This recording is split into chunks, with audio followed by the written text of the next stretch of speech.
Pumped about petrol at $1 a litre? I'm not surprised. Although I'm sure you're asking yourself, how long can this last? Given that the oil price for the last 5 years has been about $100 a barrel. That's until about 6 months ago when we saw the price of oil basically halve. Now, why is that? Well, it's a basic case of economics and supply and demand. The big change is the US. Thousands of fracking wells across the country are now pumping out oil.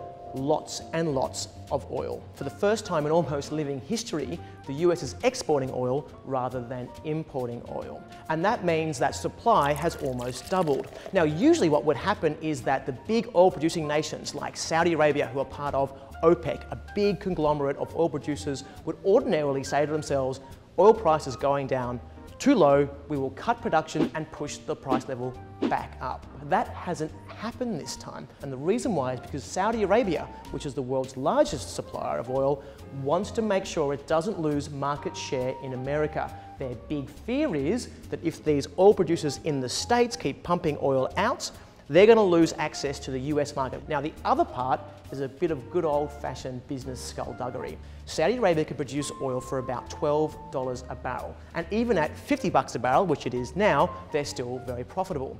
On the other side of the coin, the US producers who are doing fracking is much more expensive. Look at this chart. You can see how many oil producers in America are actually uneconomic at below $40 a barrel. Indeed, the majority of them are actually uneconomic below $80 a barrel.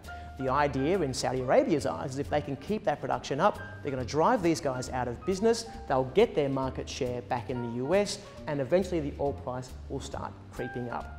Pretty good business, right? Now, the other part of this story is, of course, the world economy. If you look at places like Europe, which is growing very slowly, and Japan, and even China, which is slowing down, they will not require as much oil. China is also changing. That huge increase we saw in the price of oil from about 2000 is partly because China's growth meant they required more machinery, more production, more tools, and they used oil to do that.